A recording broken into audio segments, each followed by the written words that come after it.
Today we'll begin with the next chapter of NCERT, that is NCERT chapter 1 solid state. बात करें solid state की तो हम याद करते हैं 9th क्लास में हम 3 स्टेजेस पढ़ते थे, सॉलिड, लिक्विड एंड गैस। उसी में से आपको पता है सॉलिड के पास डेफिनेट शेप एंड साइज होता है, कोई पर्टिकुलर साइज इनका हमेशा होता है, पर्टिकुलर शेप इनका होता है, पर्टिकुलर वॉल्यूम इनका होता है। लिक्विड्स के पास डेफिनेट शेप नहीं होती, और गैसेस के पास दोनों ही चीज़ डेफिनेट नहीं होती। गैसेस के बारे में आपने पढ़ लिया है 11th क्लास में। लिक्विड्स के बारे में आपने बहुत चैप्टर्स है, जैसे सरफेस केमिस्ट्री है, सॉल्यूशन है, वहाँ आपने पढ़ा है। अब हम पढ़ेंगे सॉलिड स्टेट। इनकी प्रॉपर्टीज डिपेंड करती है इनको बनाने वाले पे, कॉन्स्टिट्यूएंट पार्टिकल्स पे, और इनका कोरिलेशन जब निकलता है तो उससे इनकी प्रॉपर्टी डिसाइड होती है। ठीक है, जैसे आपको दे रखा है carbon nano tubes are the new materials that has in potential to provide material that are tougher than steel, lighter than aluminium and have more conductive property than, जो अब हमेशा सिल्वर या कॉपर पढ़ते थे उससे ज़्यादा होती है। तो इनका फ्यूचर में बहुत अच्छा रूल मतलब है सेटअप, या आप कह सकते हैं इनका फ्यूचर बहुत अच्छा है। जैसे बहुत ज़्यादा nano particles, nano tubes construct किए जा रहे हैं। जैसे ग्रेफाइट आपने सुना है, जब आप थोड़े टाइम बाद पढ़ोगे तो आप ग्राफीन भी सुनोगे। तो ग्राफीन कैसे बना, क्योंकि हमने पहले ग्रेफाइट का स्ट्रक्चर देखा, उससे हमने क्या बनाया, पहले ग्राफीन। ठीक है, आपने बहुत सारे पॉलीमर देखे होंगे स्पेस में जाके अपने आप डीजनरेट होकर खुद को रीजनरेट कर देते हैं, तो वो सब आप इसी चैप्टर में डील करेंगे। तो स्टार्ट करते हैं chapter general characteristic of solid state. क्या क्या होती है जनरल कैरेक्टरिस्टिक, आपको पता है। They have strong intermolecular forces of attraction, जिनके मॉलिक्यूल कंस्ट्रक्ट करते हैं, इनको कंस्ट्रक्ट करते हैं, उनके बीच में बहुत अच्छी फोर्स ऑफ अट्रैक्शन होती है। They have definite mass, volume and shape. इनकी इंटरमोलिकुलर डिस्टेंसेस बहुत छोटी होती है। इंटरमोलिकुलर फोर्सेस बहुत ज़्यादा स्ट्रॉन्ग होती है, इसकी वजह से ये लोग सिर्फ अपनी जगह पे वाइब्रेट करते हैं। They are not allowed to the random movement. ऐसा नहीं है कोई पार्टिकल फर्स्ट लेयर पे लगा हुआ है वो थोड़ी देर बाद नीचे वाली लेयर पे चला जाएगा, नो, इट्स नॉट पॉसिबल। इनके कॉन्स्टिट्यूएंट पार्टिकल अभी पढ़ेंगे, पर बहुत डिफरेंट टाइप के सॉलिड्स होते हैं। तो एटम भी हो सकते हैं, मॉलिक्यूल भी हो सकते हैं, और आयन भी हो सकते हैं जिनकी फिक्स्ड पोजीशन है। ओके, और सिर्फ ये ऑसिलेट करते हैं अपनी मीन पोजीशन पे। They are incompressible and rigid. आपको पता है अगर आप किसी स्टूल पे बैठे हो तो वो स्टूल अपने आप में नीचे नहीं चला जाएगा। They are incompressible and rigid. अगर आप इस पे कोई फोर्स अप्लाई करोगे तो वो फोर्स रेजिस्ट करेंगे। ठीक है, अब आते हैं अमॉर्फस एंड क्रिस्टलाइन सॉलिड। देखो आपको एक पिक्चर दे रखा है, आपको उसमें ध्यान से देखो, ये जो कॉन्स्टिट्यूएंट पार्टिकल है ना, कुछ डिफरेंस आपको इजीली दिख रहा है। एक में पार्टिकल्स बहुत अच्छे से अरेंज है और एक में पार्टिकल्स अच्छे से अरेंज नहीं है। जिनके अंदर पार्टिकल्स या कॉन्स्टिट्यूएंट एटम्स, मॉलिक्यूल और आयन अच्छे से अरेंज होते हैं, they are refers to as crystalline solid. और वो जिसके अंदर ये अरेंज नहीं होते, ये ओनली रैंडम मूवमेंट है, रैंडम अरेंजमेंट है, they are refers to as amorphous. ठीक है, अब डिटेल पे चलते हैं। बिल्कुल, solids can be classified as crystalline और amorphous on the basis of nature of order present in the arrangement of the constituent particle. Crystalline में स्मॉल क्रिस्टल्स होते हैं, डेफिनेट शेप होता है, और ये जो है हमेशा एक रिपीटेड यूनिट में चलते जाते हैं। मतलब एक यूनिट है, जैसे आपको दिख रहा है कि इसमें एक हेक्सागन की यूनिट बनी हुई है, ये रिपीट हो के पूरा स्ट्रक्चर बना रही है, पूरा क्रिस्टल, पूरा ब्राविया लेटिस बना रही है। सेम अमॉर्फस में देखो फिक्स नहीं है, कहीं पर 6 मेंबरिंग बन गई, कहीं पर 12 मेंबर बन गई, ऐसा। ठीक है, अमॉर्फस का मतलब क्या होता है, पाउडर लाइक, मतलब पाउडर लाइक अरेंजमेंट होता है इनके अंदर, दिस इज नॉट फिक्स्ड। ठीक है, crystal have long range order, which means there's a regular pattern which repeat itself periodically over the entire crystal. Sodium chloride and quartz are the typical example of crystalline solid, जबकि glass, rubber and many plastic do not form crystal. When the liquids solidify on cooling, they are known as amorphous. होने में तो वो भी solid है, लेकिन उनके constituent particle के अंदर particular या regular arrangement नहीं है। The term amorphous came from the Greek word amorphous, which means no form. The arrangement of constituent particles in such solid has short range order. In such an arrangement, a regular periodic repeating pattern is observed over the short range order only.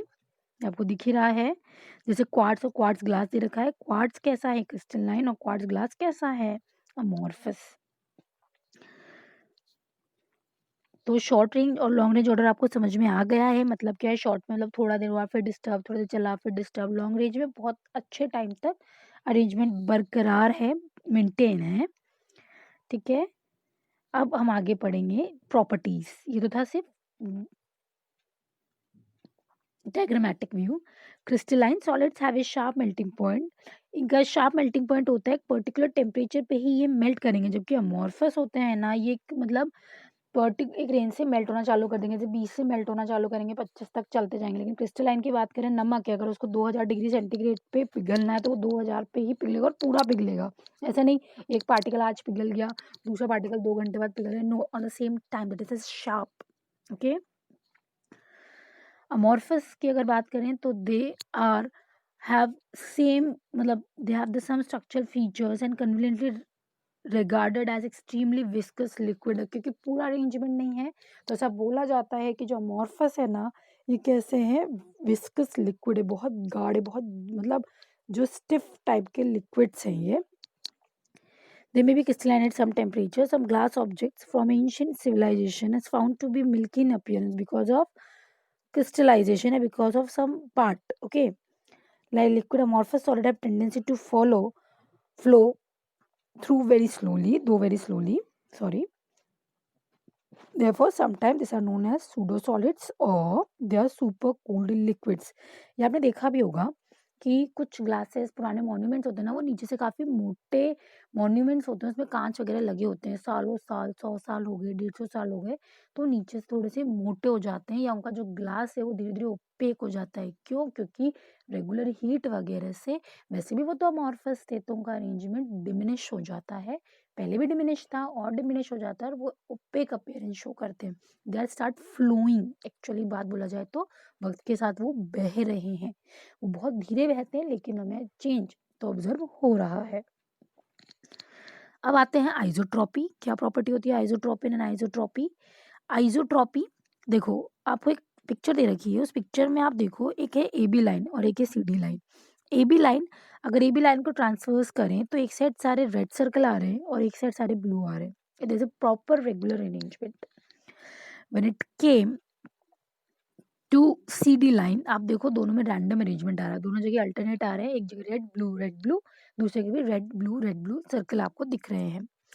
ये property कि कोई भी substance को अगर हम किसी property से देखें, जैसे रिफ्रैक्टिव इंडेक्स है, मैकेनिकल स्ट्रेंथ है, वो पूरे डायमेंशन में, पूरे लेटिस में सेम रहती है, then it is known as isotropy.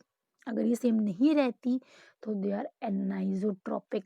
देखो ए बी लाइन में सेम नहीं है, एक जगह अलग आ रही है, एक जगह अलग आ रही है, but when it come to C D line वो दोनों जगह सेम आ रही है। तो अमॉर्फस जो होते हैं, अमॉर्फस जो खुद रेगुलर अरेंज नहीं थे लेकिन they are isotropic in nature. इनको आप कहीं से भी पढ़ो, इनका डायरेक्शन कहीं से भी लो, इनका सेम रहता है।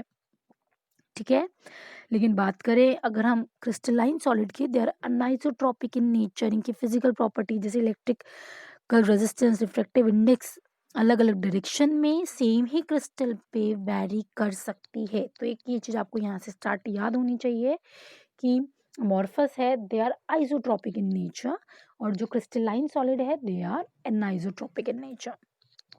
ठीक है, ऐसा क्यों हुआ? अगर मान लो रीजन पूछते हैं आपसे तो क्योंकि उनके अंदर क्या नहीं होता, लॉन्ग रेंज ऑर्डर, और इसके अंदर लॉन्ग रेंज ऑर्डर एग्जिस्ट करता है। ठीक है, आगे चलते हैं। आपको पूरा समझा रखा है, ये पूरा आपको इसमें दे रखा है, डिफॉर्मेशन सब इसमें दे रखा है, आपने पढ़ लिया है वो। आगे चलते हैं, टेबल कंप्लीट करेंगे।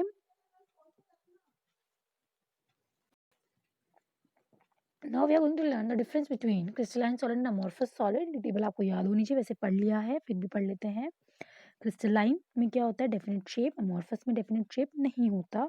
मेल्टिंग पॉइंट क्रिस्टलाइन सॉलिड का शार्प मेल्टिंग पॉइंट होता है, एक पर्टिकुलर पॉइंट होगा, जबकि अमॉर्फस में ये पैटर्न नहीं होता, मतलब एक रेंज होती है। क्लीवेज प्रॉपर्टी, अगर क्रिस्टलाइन सॉलिड्स की बात की जाए, आप इसको कट करोगे तो जब भी आप इसको कट करोगे तो दोनों ही तरफ क्या होगा, बिल्कुल शार्प शाइन अपीयरेंस आएगी।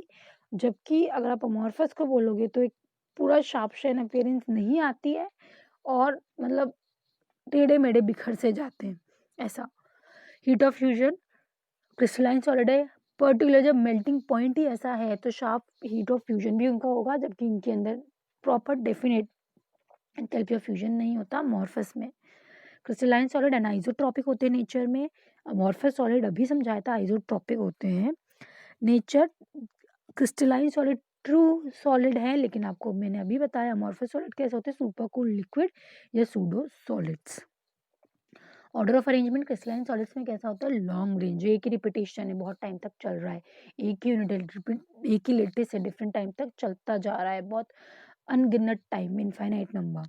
जब बात करें अमॉर्फस, शॉर्ट रेंज, थोड़े टाइम तक सेम पैटर्न आया फिर बिगड़ गया, थोड़े टाइम तक सेम आया फिर बिगड़ गया, लाइक दैट।